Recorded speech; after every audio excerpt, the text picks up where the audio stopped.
Hello everyone, and welcome to this video where I want to talk about some RPS jumping that I've noticed that people have reported in my creations, and I will go through in detail possible fixes until the developers come up with a solution. On my Discord server, a user said here when the engine starts to hit a specific RPS then drop back down, enabling infinite fuel can fix this issue. In another video on my YouTube channel, here people are asking why the RPS are unstable in my creations. Funny enough, I found a user actually reported this issue here for the modular engine, that the engine drops in RPS when they reach a specific RPS. It seems okay when infinite fuel is turned on. I reached out to the workshop creators on specific ships. They confirmed they hadn't touched anything on their creations, also tried reverting to an older game version, and it seems to fix the issue. So maybe this user reached out to me under a different guise, but the point is, I didn't change anything on my creations. 2 months ago, I made this video here optimizing the hybrid electric motor boost. So in this video, I took the Avala class ship and actually added some optimizations to the engine here and the microcontroller. And if you see here at the end, what happens? Disable this. So that turns on to 100%. We've gone up to... You could see the RPS, they're high here, but stable. They're not fluctuating all over the place. 37 knots, which is awesome. That's very good. And actually made a... If we turn the high gear on, high gear button, so if you throw it into high gear, even at full power, and with... You can see the RPS are stable. So 100% throttle, we're getting 32 knots, we're getting around 900 RPMs, and in this case, this ship was fully working properly. 2 months later, on today's date, with the same ship here, with no changes done to any of the systems on the ship, if we turn on the engines, and I put it to full power, watch the RPMs. Look at that. And even if I put the high gear on, you can see it kind of stabilized, but it's still jumping around a little bit. But what's very interesting is the top speed is drastically reduced. We were getting around 32 knots. Look at us. We can't even get to 30 in this case. Now, as the user said, if we turn on the infinite fuel and then put it back into this gear, which is meant for fast speeds, we're back to the old performance. So we're getting 30 knots in this case. We may have been in the smaller version of the ship. If we were in the Adria, that would explain the speed difference. But the point is, we're getting 30 knots. If we turn on high gear, our RPMs drop down, they're stable, and we get 27 knots. So it's not fluctuating in any case now. This bug exists in all of my ships, all of which are using the large non-modular engine, the pre-built large engine. Take a look at this ship. So the Allegory class has the exact same issue. Our RPS is just jumping up and down. We're at a speed of 31 knots.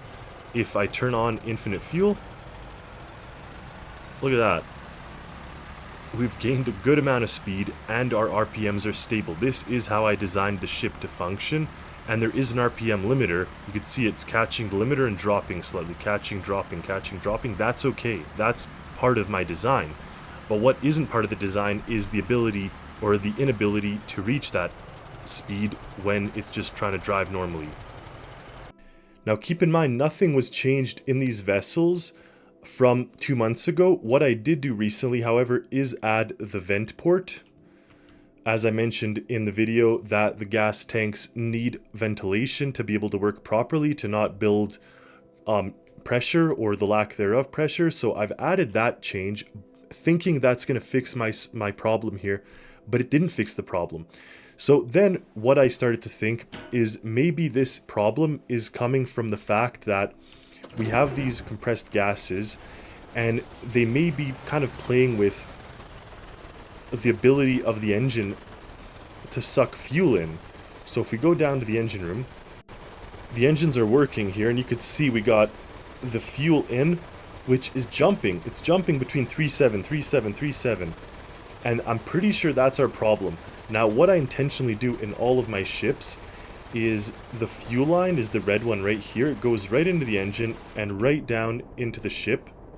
So you can see them there, and if you follow them down, we're actually going to get right into the fuel tank. So it's not separated by a long distance, it's not going a long way, it's literally just right there. So you can see that 3737. If I turn on the infinite fuel, look at that. We're just getting a constant stream of fuel. So I'm pretty sure this is our problem, and this came with one of the later or recent updates. So this was actually after the compressed gas update. Well after the compressed gas update, we got this issue. So I really hope the developers do something. I don't want to have to go into all of my ships and change something and then only to have it change back.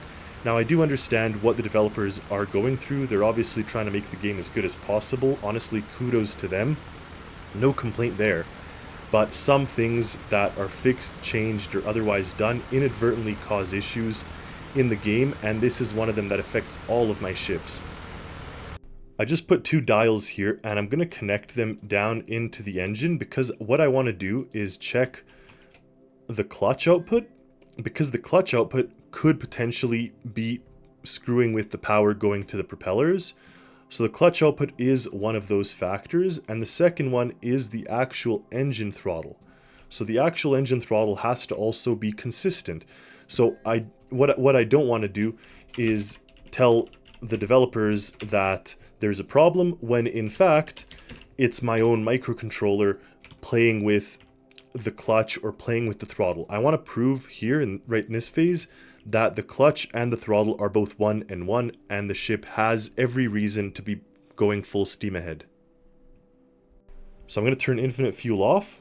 We're going to turn the engines on, and now you can see that my throttle is 0.1. That's just to keep the engines kind of at idle. Clutch is 0. As I increase the clutch, it go into 1. And the throttle is 1. And it stays. So we have clutch and throttle both at 1.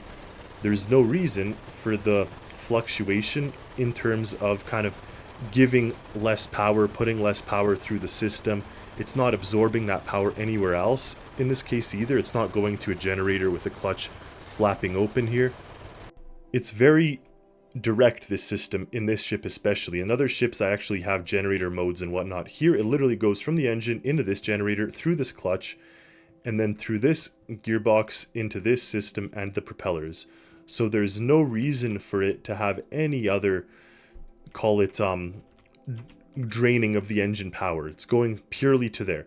So one thing that I then tried doing and it didn't work, so I was searching for fixes, thinking, okay, maybe this port for some reason is not enough anymore. Maybe we have to have, let's say, 2 ports going into the engine here, so it'll then get us more consistent fuel into the engine. So in this case, let's even put 4 of them. Doesn't really matter. I've tried all the combinations, but I will show you in the video. So here you are. You have 4 ports now for every engine. So if it is a problem with the amount of fuel getting sucked into the engine, this should solve it in theory. But if we watch here, we still get those fluctuations. So putting more fuel into the engine in this case didn't even do anything. And you can see, in fact, now it's even going 3.6, the fuel liters per second. It's not even going 3.7 as it was previously. So it did change something, but it didn't fix our problem. Okay, so next what we can do is we can actually try to put a fluid filter or the liquid filter. So we only want the liquid to be let through into the engine, not the gas, because let's say the gas is what is causing the problem with the engines, and obviously the engines aren't able to burn through the air. So now we want purely just gas, just liquid going into the engines here in this case. So we turn up our throttle, we're at 1.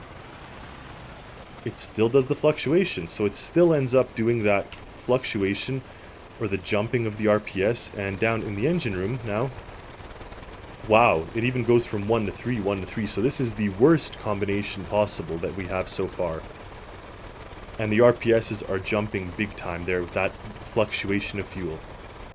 Something else we can try is to put a pump and on that pump we put a fluid filter. So then the pump itself is pumping more gas into the engines, and not only that, we're also putting in the filter, so we're pumping and filtering. Let's see if that changes anything.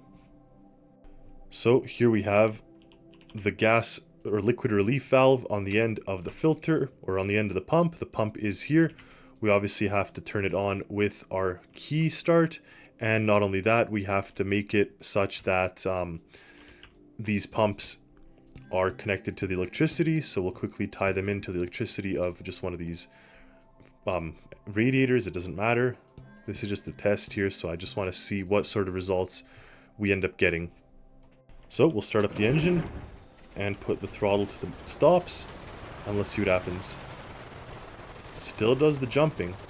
So even in this case with these pumps, it still did the jumping. And let's see what sort of RPS we're now getting in the engine here. 10 and 16, it's jumping, and our fuel is still jumping. So I can't find a good solution in this case playing with how we get the fuel into the engine. One other potential thing to consider, in addition to the fuel fluctuating, is the exhaust fluctuating. You can see it's going from 500 something to 600 something. If we turn infinite fuel on, our exhaust is also stable. So it's correlated together. The fuel and the exhaust are correlated here in a sense that they actually, the fuel going in is related to the exhaust going out. And of course the air. The thing is, the air doesn't change between the two systems. So infinite fuel on, infinite fuel off, the air intake stays the exact same. So it is the exhaust changing. A simple trial here can be to actually put the pumps for the exhaust. So we'll be pushing the exhaust out with pumps and seeing what sort of thing that helps with. So in that case, it may actually also fix this, so it maybe isn't the fuel, but rather the exhaust going out. On this trial now, with everything turned off, the infinite fuel is turned off. Let's see if we give it power. No, so the engine RPS still starts to fluctuate, and if we jump into the engine room here, the fuel still fluctuates. In this case, the exhaust doesn't fluctuate, but the fuel still does. Whereas if I turn this on, the fuel stabilizes and the exhaust actually stayed the same. So that leads me to believe that it is in fact fuel intake related for these engines and this type of problem. The only other thing I could think of is to decrease the clutch amount, so we are literally putting less stress on the engine. And in turn, what that should do is let our RPMs go a little higher without bogging them down. So in this case, what I'm going to do is I'm actually going to limit my clutch to 85%. And I'll repeat this for all of them here, and we'll see what sort of results we get. With the clutches all limited to 80%, you can see that the engines are more or less stable. The one problem with this is that we've lost around 10 knots of speed. We are in the Adria, which is supposed to be the smaller, faster of the boats, and if we turn the high gear on, of course it'll drop down. So this seems that this is the solution for this problem at this time. So it's to just force the engines into providing kind of too much power, it seems. In here you can see that we're getting a fuel of 5.3 liters per second. So that is interesting. We're getting that 56 atmospheres. And if I turn on infinite fuel, it doesn't really change. So that stays the same for that fuel level. It doesn't even out, which would imply then this engine is able to handle this load or this RPS. But again, I didn't change the creations from 2 months ago, and for some reason it started acting up. So there is no reason, in my opinion, for the change. Oh, there we go. Now we're getting a little fuel difference, a little fluctuation there. But I'd just be curious to know what is going on, why is this, and how can we fix it, or should we expect a fix that will pretty much I won't have to go back and change like 30 plus ships. What almost comes to mind is that having a 6 liters per second doesn't work for the engines. The engines are maxed out or capped out at a lesser amount, and that's why we're getting that jump that we're seeing in the other versions. It's hitting it and it's dropping, hitting it and dropping it. Whereas here it seems to be stable, more or less, but we are getting a little bit of fluctuation still. So something is up. I'd love to know what it is, if it does have to do with the compressed gases update or one of the more recent changes.